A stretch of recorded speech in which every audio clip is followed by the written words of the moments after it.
Hello friend, स्वागत है आप लोगों को अपना चैनल। देखिए दोस्तों, आज मैं आप लोगों के लिए पॉलिटिकल साइंस का अंतर्राष्ट्रीय संगठन यानी कि पॉलिटिकल साइंस का चैप्टर 6 लेकर आया हूं, जिसका नाम है अंतर्राष्ट्रीय संगठन। तो प्यारे भाइयों, इसमें आप लोगों को जो है बहुत सारे संगठन के बारे में जानना होगा, जैसे कि नाटो हो गया, G77 हो गया। ये सब के विषय में हम लोगों को आज जानना है, ठीक है। तो इसके विषय में हम लोग पूर्ण रूप से आज जानकारी प्राप्त करेंगे। और प्यारे भाइयों, साथ में याद रखें कि अगर आप लोगों ने चैनल को सब्सक्राइब नहीं किया तो सब्सक्राइब करके बेल आइकन को प्रेस कर लीजिए, ठीक है प्यारे भाइयों। चलिए हम लोग अपना सेशन से जुड़े रहते हैं। देखिए, यूनिसेफ का मुख्यालय कहाँ है? तो यूनिसेफ का मुख्यालय न्यूयॉर्क में है, ठीक है। यूनिसेफ का मुख्यालय कहाँ है? न्यूयॉर्क में है। उसके बाद है कि नाटो से कितने राज्य संबंधित थे? तो नाटो से 12 राष्ट्र संबंधित थे, ठीक है। नाटो से कितने राज्य संबंधित है? राष्ट्र, तो 12 राष्ट्र संबंधित है, ठीक है प्यारे भाइयों। उसके बाद नेक्स्ट क्वेश्चन देखिएगा आप लोग, ऑपरेशन स्टॉर्म संबंधित है? ऑपरेशन स्टॉर्म संबंधित है। तो ऑपरेशन स्टॉर्म जो है ना, अफगानिस्तान से संबंधित है। कहाँ से है? अफगानिस्तान से संबंधित है, याद रखना। अफगानिस्तान से क्या संबंधित है? ऑपरेशन स्टॉर्म संबंधित है। उसके बाद है 4 नंबर क्वेश्चन कि यूरोपीय संघ के कितने सदस्य देश है? यूरोपीय संघ के कितने सदस्य देश है? तो यूरोपीय संघ के 27 सदस्य देश है, ठीक है। यूरोपीय संघ के कितने सदस्य देश है? तो 27 सदस्य देश है। उसके बाद नेक्स्ट क्वेश्चन कर रहा है कि शेंजेन देशों में शामिल है? शेंजेन देशों में शामिल है। तो शेंजेन देशों में यूरोपीय देश शामिल है, ठीक है। शेंजेन में देशों में यूरोपीय देश शामिल है, ठीक है प्यारे भाइयों। उसके बाद अगला क्वेश्चन 6 नंबर कह रहा है हम लोगों से कि 10 दिसंबर को क्या मनाया जाता है? तो मानवाधिकार दिवस मनाया जाता है, ठीक है। 10 दिसंबर को क्या मनाया जाता है? तो मानवाधिकार दिवस मनाया जाता है। उसके बाद है सार्क का 8वां सदस्य देश कौन है? सार्क का 8वां सदस्य देश कौन है? तो अफगानिस्तान है 8वां, ठीक है। सार्क का 8वां सदस्य कौन है? तो अफगानिस्तान है। उसके बाद नेक्स्ट क्वेश्चन है, अगला क्वेश्चन 8 नंबर हमारा क्या कर रहा है कि ARF का पूरा नाम क्या है?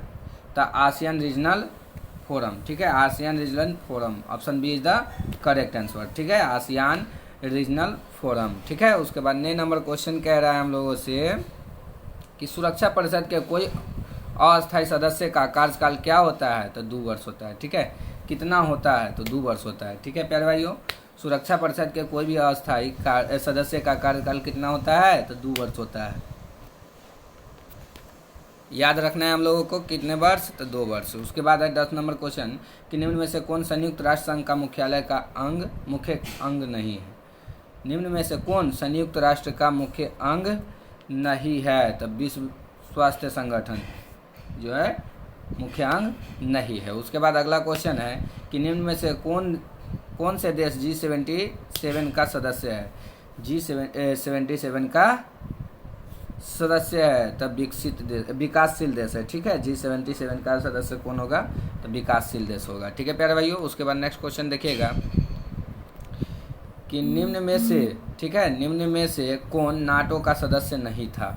ठीक है। अब नाटो का सदस्य नहीं था तो कौन नहीं था? तो सोवियत संघ जो है नाटो का सदस्य नहीं था, ठीक है। उसके बाद है नेक्स्ट क्वेश्चन है कि क्या भारत IMF का सदस्य है? क्या भारत IMF का सदस्य है? तो संस्थापक सदस्य है, ठीक है। संस्थापक सदस्य है, ठीक है प्यारे भाइयों। चलिए उसके बाद नेक्स्ट क्वेश्चन देखते हैं हम लोग। अब अगला क्वेश्चन कह रहा है हम लोगों से 14 नंबर, क्या कह रहा है? तो कह रहा है कि IMF के कितने सदस्य हैं? तो IMF के 190 सदस्य है, ठीक है। IMF के कितने सदस्य है? 190 सदस्य है, ठीक है प्यारे भाइयों। उसके बाद है कि यूरोपीय संघ का मुख्यालय कहाँ अवस्थित है? तो यूरोपीय संघ का मुख्यालय ब्रुसेल्स में है, ठीक है। कहाँ है? ब्रुसेल्स में है। यूरोपीय संघ का मुख्यालय कहाँ है? तो ब्रुसेल्स में है, ठीक है प्यारे भाइयों। उसके बाद है कि भारत संयुक्त राष्ट्र संघ का सदस्य कब बना है? भारत जो है संयुक्त राष्ट्र संघ का सदस्य है 1945 में बना है, ठीक है। 1945 ईस्वी में बना था। उसके बाद है आसियाना शैली यानी कि आसियाना वे क्या है? तो आसियानी शैली या आसियाना वे जो है आसियाना देशों के सहयोगपूर्ण और समन्वयपूर्ण कार्यशैली है, ठीक है। कार्यशैली है, ठीक है प्यारे भाइयों। उसके बाद है कि राष्ट्रीय मानवाधिकार आयोग की स्थापना कब हुई थी? तो राष्ट्रीय मानवाधिकार आयोग की स्थापना 1993 में हुई थी, ठीक है, 1993 में। उसके बाद नेक्स्ट क्वेश्चन देखिएगा आप लोग, यूरोपीय समुदाय ने अपना यूरोपीय संघ कब रखा? यूरोपीय समुदाय ने अपना यूरोपीय संघ कब रखा? तो 1993 में, ठीक है। कब रखा? तो 1993 में रखा, ठीक है प्यारे भाइयों। चलिए उसके बाद नेक्स्ट क्वेश्चन है कि सेंटो की स्थापना किस वर्ष हुई थी?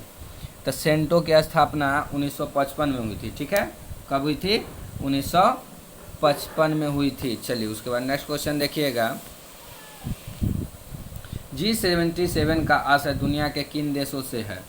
तो G77 का आशय जो है विकासशील देशों से है, जो मतलब विकास कर रहा है, जो कर चुका है ना, कर चुका है वो विकसित हो गया, जो कर रहा है वो विकासशील हो गया, ठीक है। उसके बाद है संयुक्त राष्ट्र का व्यापार किस सम्मेलन संयुक्त राष्ट्र का व्यापार व विकास सम्मेलन कब स्थापित हुआ? ठीक है, कब स्थापित हुआ? तो 1964 में स्थापित हुआ, ठीक है। कब? 1964 में स्थापित हुआ। उसके बाद 23 नंबर क्वेश्चन देखिएगा, किस देश ने नाटो में अमेरिकी नेतृत्व का विरोध किया? किस देश ने नाटो में अमेरिकी नेतृत्व का विरोध किया था? फ्रांस ने, ठीक है। फ्रांस ने नाटो में अमेरिकी नेतृत्व का विरोध किया था, ठीक है। चलिए उसके बाद है कि गुट निरपेक्ष देश का शिखर सम्मेलन नई दिल्ली में कब आयोजित किया गया था? गुट निरपेक्ष का शिखर सम्मेलन नई दिल्ली में कब आयोजित किया गया था? तो 1983 में किया गया था, ठीक है। कब किया गया था? 1983 में। चलिए प्यारे भाइयों, उसके बाद नेक्स्ट क्वेश्चन है कि अंतर्राष्ट्रीय शांति तथा सुरक्षा बनाए रखने हेतु 1920 ईस्वी में किस संगठन की स्थापना हुई? 1920 ईस्वी में किस संगठन की स्थापना हुई? तो राष्ट्रीय संघ, राष्ट्र संघ की स्थापना हुई, ठीक है। किसका? तो राष्ट्र संघ की। उसके बाद नेक्स्ट क्वेश्चन है 26 नंबर हमारा कि संयुक्त राष्ट्र संघ के प्रथम महासचिव कौन थे? प्यारे भाइयों, अगर आप लोग नए चैनल पर तो सब्सक्राइब करके बेल आइकन को जरूर से जरूर प्रेस करें। संयुक्त राष्ट्र संघ के प्रथम महासचिव कौन थे? तो संयुक्त राष्ट्र के प्रथम महासचिव ट्रिगवेली थे। कौन थे? ट्रिगवेली थे।